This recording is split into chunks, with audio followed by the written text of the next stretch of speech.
A ring of the bell. Toby had been welcomed warmly on Thomas's branch line. He shot through the village, cheerfully ringing his bell as he passed. The villagers were quite taken with their little tram engine, much to Thomas's annoyance. One evening, Toby and Henrietta were bringing the workmen home from the quarry. The trucks loaded with stone rattled behind them. They were just crossing the road when they heard an awful screech. Toby stopped with the trucks blocking the road. The driver and guard inspected the train. One of the truck's brakes slipped on, Toby, the driver explained. It must have been loose. Won't take long to fix. As Toby waited, he spotted something up the road. The constable, who had given Thomas trouble, came speeding towards him on a bicycle. "And what's going on here?" demanded the constable. "Trouble with the wagon brake, sir," Toby explained. "We'll soon be on our way." "Not soon enough," grumbled the constable. "You're blocking a busy public road." It doesn't look very busy at the moment, sir," Toby remarked, searching for any sign of a car nearby. "Don't get smart with me," snapped the constable. "You engines are nothing but lawbreakers."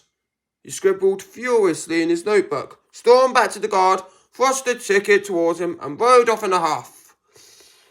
"Obstruction of traffic," the guard cried. "Nonsense!" With the truck's brakes fixed, Toby set off, quite dumbfounded. "I don't understand," he said to Thomas that night. "There wasn't a car to be seen. I think that constable has it out for us. The fat controller won't be happy about that ticket." Thomas snorted.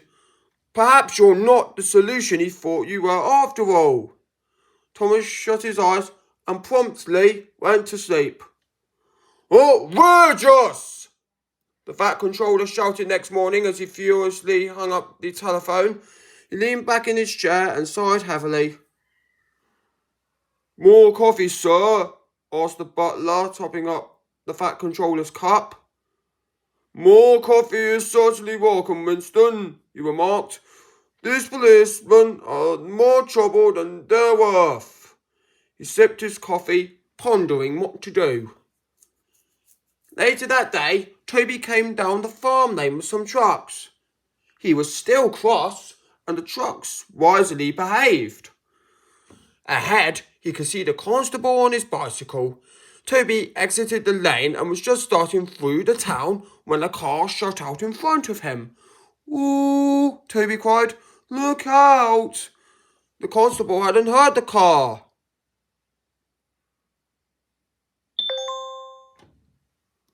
But it was headed right for him. Without hesitation, Toby rang his bell loudly. The constable heard that. He was so startled, he fell off his bicycle onto the sidewalk. The car sped past, narrowly missing him, and disappeared. "Are you all right, sir?" Toby asked.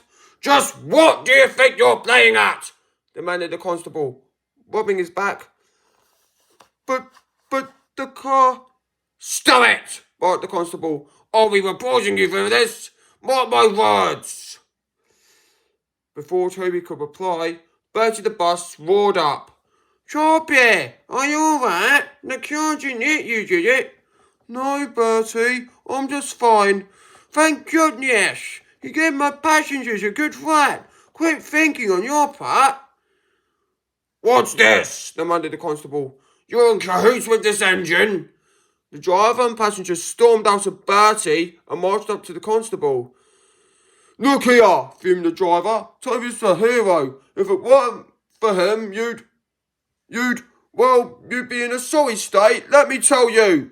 Now, will you stop pestering Toby and try catching the real criminal?" he finished, pointing down the road. The passengers, continuing to scowl at the constable, mumbled in agreement. He stammered. "I can't put it better myself." Everyone turned to see the fat controller and the chief of police. "First," the fat controller began, "you disrupt the work of my engines. Now you pin the blame of someone else's actions on them. I must say, Constable, your actions don't leave me with much faith in the police." "I assure you, Sir Topham," grumbled the chief, "we'll ensure this never happens again." He motioned angrily for the constable to follow him. "Sir, sorry," he stammered before silently walking after the chief. That night, Toby backed into the sheds to find Thomas smiling. "Well done, Toby," he chuckled. "Oh, nothing to it," Toby said modestly. "You've got to look out for the people on your line, no matter their behaviour." "Not that," Thomas replied. "I mean the constable. You should have seen how he jumped when you rang your bell. Not so tough after all, I suppose." Toby smiled. It certainly hadn't been for a laugh, but he couldn't help feeling that, by saving the constable, he'd made a friend in Thomas.